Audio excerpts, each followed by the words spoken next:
दिन्छ। दुईटा फरक टेम्परेचर भन्नुको मतलब एउटा हायर टेम्परेचर बढी भ्यालु भएकोलाई हायर टेम्परेचर मान्ने, कम भ्यालु भएकोलाई लोअर टेम्परेचर मान्ने। भनेपछि दुईटा फरक फरक टेम्परेचरमा कुनै सल्टको सोल्युबिलिटी दिन्छ एउटा। र अर्को the amount of the saturated solution of that salt will also be given है। त्यो सल्टको सैचुरेटेड सोल्युसनको अमाउन्ट पनि दिन्छ। त्यही भएर मैले एट हायर टेम्परेचर अथवा फर्स्ट केसमा टेम्परेचर इज 60 डिग्री सेल्सियस छ, solubility of the salt is 45 र वेट अफ द सोल्युसन चाहिँ मैले 75 ग्राम छ initially weight of saturated solution. यो हायर टेम्परेचरमा तिमीहरूलाई दिने भ्यालु यही दुईटा हो, सोल्युबिलिटी र weight of solution that is saturated solution. फेरि अब अर्को कन्डिसनमा अर्को टेम्परेचर छ एट लोअर टेम्परेचर है। मानौ लोअर टेम्परेचर चाहिँ 40 डिग्री सेल्सियस छ। अब यो लोअर टेम्परेचरमा तिमीहरूलाई सोल्युबिलिटी दिन्छ, मानौ यो 30 छ। एउटै सल्टको हो है, एउटै सल्टको दुईटा टेम्परेचरमा सोल्युबिलिटी फरक हुन्छ भन्ने कुरा हामीले पढेका छौँ। किनभने सोल्युबिलिटी हैन डिपेन्ड्स अन द टेम्परेचर हो। In general solubility increases with the increase of temperature भनेपछि हायर टेम्परेचरमा सोल्युबिलिटी बढी हुनु पर्यो, लोअर टेम्परेचरमा सोल्युबिलिटी कम हुनु पर्यो। यति दिन्छ तिमीहरूलाई इन्फर्मेसन। अब निकाल चाहिँ के भन्छ भन्दा calculate the amount of the salt that crystallises out when saturated solution of that salt is cooled from the temperature 60 degree Celsius to 40 degree Celsius भन्छ। 60 Celsius देखि 40 डिग्री सेल्सियस सम्म हो त्यो सैचुरेटेड सोल्युसन अफ सल्ट भनेको 75 ग्रामलाई यदि कुल गरियो भने हैन क्रिस्टल त बनेर बाहिर निस्किन्छ। कति ग्राम क्रिस्टल बनेर बाहिर निस्किन्छ त्यो निकाल भने हो। यसको क्वेशन ठ्याक्कै यस्तो हुन्छ है। The solubility of ammonium chloride ल मैले एउटा सल्ट फिक्स गरे। The solubility of ammonium chloride are 45 and 30 है। The solubilities of ammonium chloride are 45 and 30 at the temperature 60 degrees Celsius and 40 degrees Celsius respectively। एउटा र अर्को क्वेशन अब यसैमा अर्को इन्फर्मेसन के भन्छ भने calculate the amount of crystal form when saturated solution of that ammonium chloride having weight 75 gram is cooled from the temperature 60 degree Celsius to 30 degree Celsius भनेर क्वेशन सोध्यो भने अब यसरी दुईटा पार्टमा डिभाइड गर्ने है, एउटा हायर टेम्परेचरको लागि र अर्को लोअर टेम्परेचरको लागि हो। अब यसपछि क्वेशनले मागेको एन्सर के हो भन्दा हायर टेम्परेचरबाट लोअर टेम्परेचरमा सोल्युसनलाई कुल गर्दा हो कति सल्ट क्रिस्टल बनेर बाहिर निस्किन्छ त्यो निकाल भने हो। त्यो क्रिस्टल बनेर बाहिर निस्किने सल्ट भनेकै के हो हायर टेम्परेचर र लोअर टेम्परेचरमा सोल्युट डिफरेन्स हो क्या। त्यही भएर तिमीहरूले खास निकाल्नु पर्ने चाहिँ के हो भने यो दुईटा टेम्परेचरमा सल्टको वेट अफ सोल्युट निकाल। अनि हायर टेम्परेचरमा वेट अफ सोल्युट बढी हुन्छ, लोअर टेम्परेचरमा वेट अफ सोल्युट कम हुन्छ। त्यो हायर टेम्परेचरको वेटबाट लोअर टेम्परेचरको वेट अफ सोल्युट घटाइदेऊ, जति आउँछ त्यो नै क्रिस्टल बनेर बाहिर निस्किने सल्टको वेट हुन्छ है। यसलाई कसरी बुझ्न सकिन्छ त हेर त, टेम्परेचर धेरै हुँदा हाई टेम्परेचरमा सल्ट धेरै डिजल्भ भएर बसेको हुन्छ। जब टेम्परेचर घट्छ हो लो टेम्परेचरमा डिजल्भ भएको सल्टको अमाउन्ट पनि कम हुन्छ। भनेपछि सल्ट कहाँ गयो त? सोल्युसन त त्यही हो, एउटै हो। सुरुदेखि नै 75 ग्राम सैचुरेटेड सोल्युसन छ, टेम्परेचर पो फरक हो। भनेपछि हाई टेम्परेचरमा चाहिँ वेट अफ सोल्युट बढी आउँछ, लो टेम्परेचरमा वेट दुईटैको सल्भेन्ट एउटै हुन्छ। भनेपछि वेट कम किन आयो त? लोअर टेम्परेचरमा सोल्युटको वेट घट्नु भनेको केही सल्ट चाहिँ क्रिस्टल बनेर बाहिर निस्किने हो। त्यही भएर क्रिस्टलको वेट भन्नु नै हायर टेम्परेचरको सोल्युटको वेटबाट लोअर टेम्परेचरको सोल्युटको वेट घटाइदिने हो। That will be the answer. के भन्दै थियो कल? दुईटैको सल्भेन्ट एउटै हुन्छ दुईटै केसमा हो।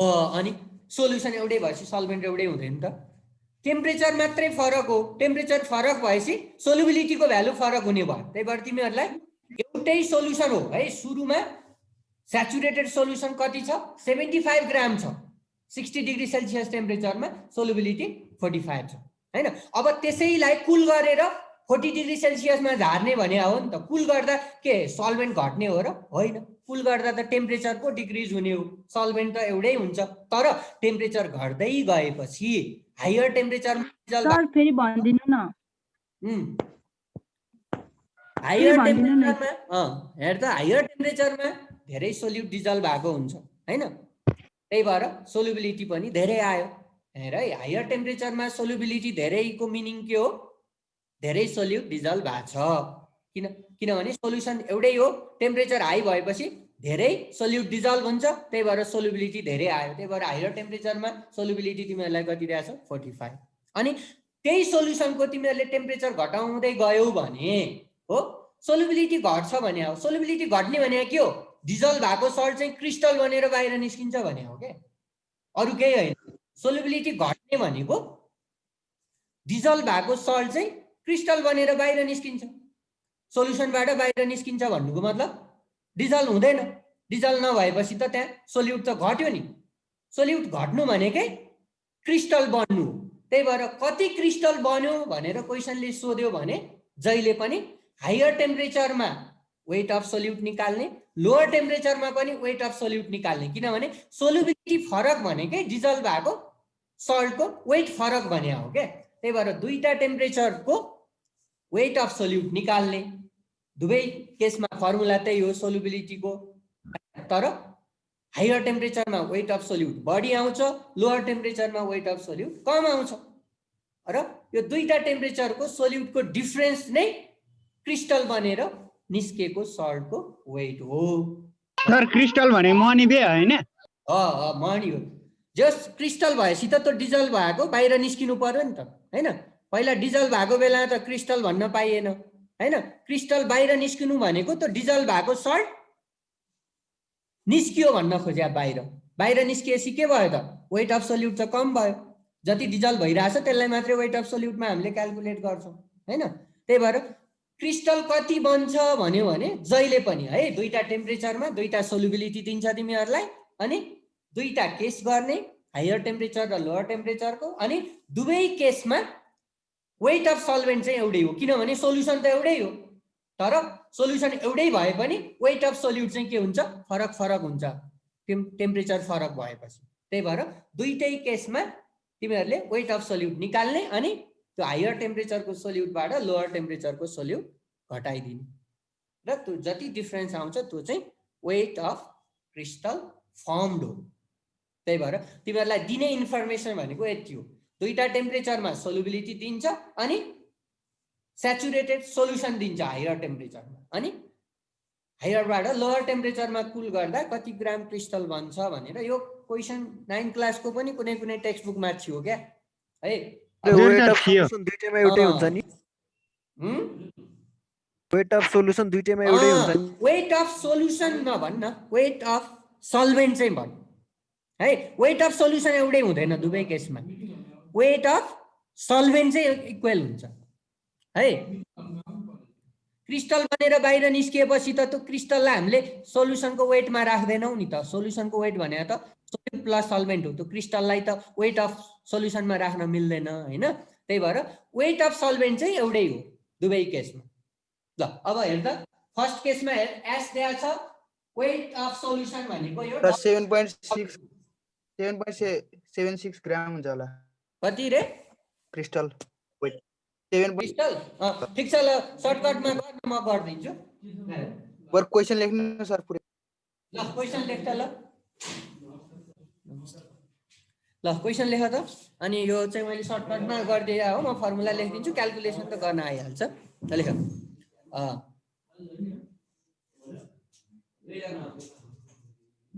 The solubility of a salt,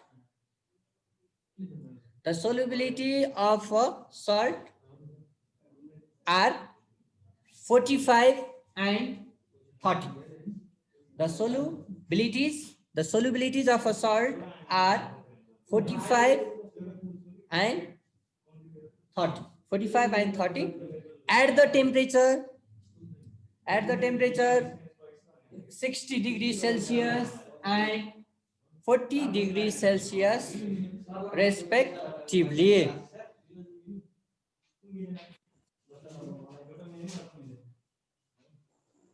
The solubilities of a salt are 45 and 30 at the temperature 60 degrees Celsius and 40 degrees Celsius respectively. त्यसपछि calculate the amount of salt that crystallizes out.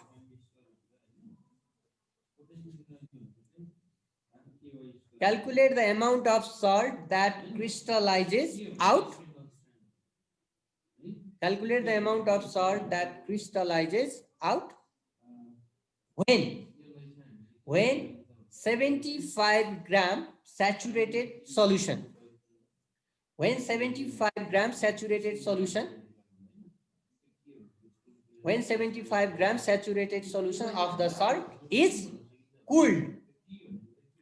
When 75 gram saturated solution of the salt is cooled from temperature 60 degrees Celsius to 40 degrees Celsius.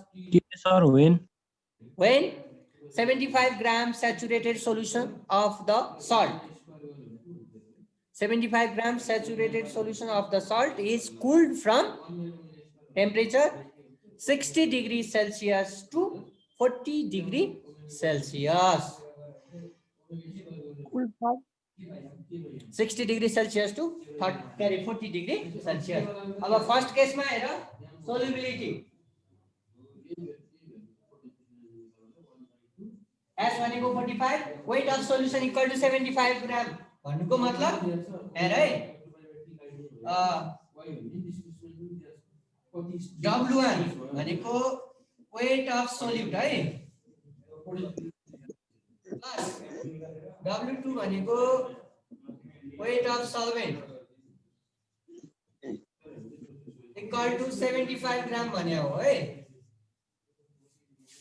right. Weight of solution चाहिँ 75 gram भन्नुको मतलब weight of solute W1 plus weight of solvent W2 equal to 75 gram भने हो. That is W1 plus W2 equal to 75 gram. Okay. अब हाम्रो formula use गर्दै त solubility S equal to W1 by W2 into 100 हो formula. अब यो formula use गर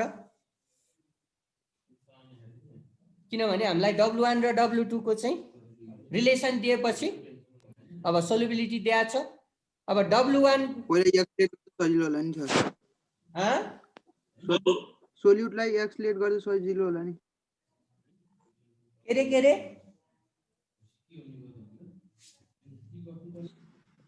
अब यस्तो गर न W1 को ठाउँमा 75 minus W2 राखे पनि भयो. W1 र W2 दुवैको भ्यालु आउँछ क्या, दुईटै निकाल्नु पर्यो फर्स्ट केसबाट. अनि सेकेन्ड केसको लागि चाहिँ फर्स्ट केसमा W2 जति आउँछ सेकेन्ड केसको लागि नि W2 चाहिँ त्यति नै लिने हो है. दुवै केसमा सल्भेन्ट कन्स्ट्यान्ट हो, त्यति मात्रै बुझे पुग्छ. अनि फाइनल्ली अब एन्सर चाहिँ W1 फर्स्ट केसको वेट अफ सोल्युट W1. अब सेकेन्ड केसको पनि फेरि वेट अफ सोल्युट निकाल्ने, त्यसलाई अब W3 मान्ने हो कि अब के मान्ने हो त्यो आफ्नो कुरा. ल सुरुमा W1 र W2 को भ्यालु निकाल्न न फर्स्ट केसको लागि.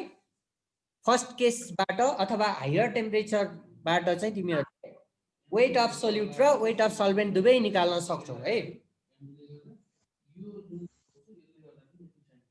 W1 र W2 कति आयो पहिला ल निकाल त. सोल्युट 23.28. के W1 कति 23.28. 28 ग्राम अनि W2 भनेको त्यो 75 बाट माइनस गरेर कति 51.72. हो 51.72 ग्राम. ठीक छ. फर्स्ट केसको यो वेट अफ टाइम सक्यो सर.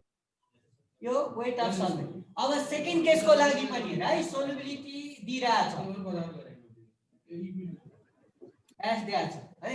सेकेन्ड केसको लागि अब वेट अफ सोल्युट थाहा छैन, यसलाई मैले W3 माने है, यो थाहा छैन सेकेन्ड केसको लागि। र वेट अफ सल्भेन्ट चाहिँ कन्स्ट्यान्ट हो, त्यही भएर मैले वेट अफ सल्भेन्टलाई W4 माने, त्यो चाहिँ W2 सँग इक्वल हुन्छ। यो कुरा मेन बुझ्नु पर्यो। दुवै केसमा वेट अफ सल्भेन्ट चाहिँ कन्स्ट्यान्ट हो, सेम हो, पानी त त्यति नै हो, त्यही डिजल्भ हुने सल्टको एमाउन्ट मात्रै चेन्ज हुने हो। त्यही भएर वेट अफ सोल्युट चाहिँ फरक हुन्छ, सल्भेन्ट चाहिँ एउटै हो भनेर बुझ्ने। त्यही भएर W4 को ठाउँमा तिमीहरूले W2 राख्न सक्छौ। अब फर्मुला त त्यही हो, S इक्वल टु हेर त, यसमा W3/W4 राख है। W3 भनेको वेट अफ सोल्युट, W4 भनेको वेट अफ सल्भेन्ट। अनि सोल्युबिलिटी गिभन छँदैछ। अब W4 को ठाउँमा W2 को भ्यालु राख, W3 आउँछ हो। W3 कति आउँछ ल निकाल त। 15.52 हो 15.52 ग्राम। भनेपछि लोअर टेम्परेचरको वेट अफ सोल्युट भनेको W3, हायर टेम्परेचरको वेट अफ सोल्युट भनेको W1। अब भनेपछि सोल्युसन एउटै हो, तर फरक टेम्परेचरमा सोल्युसनमा सोल्युटको एमाउन्ट किन चेन्ज भयो भन्दा जतिले सोल्युटको एमाउन्ट घट्यो त्यति एमाउन्टको सोल्युट चाहिँ क्रिस्टलमा चेन्ज भयो भन्न खोजे हो। त्यही भएर लास्टमा therefore amount of crystal form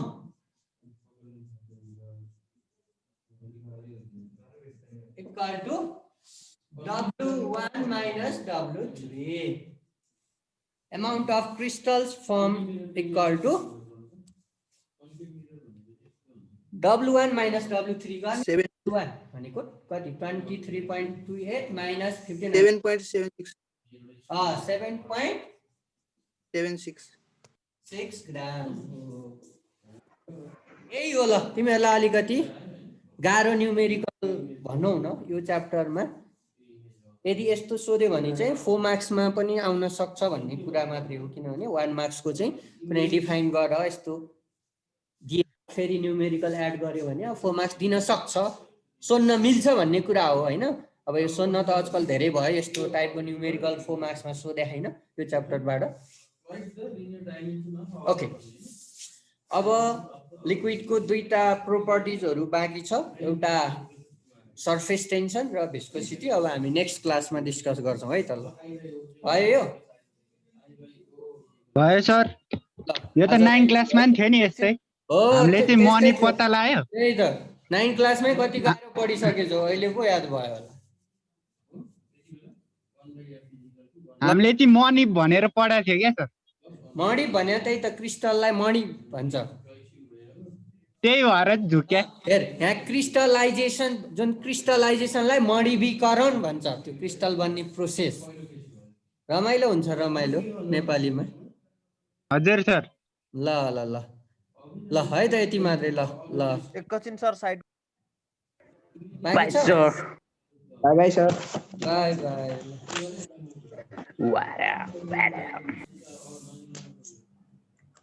sir भयो त। ल ल मैले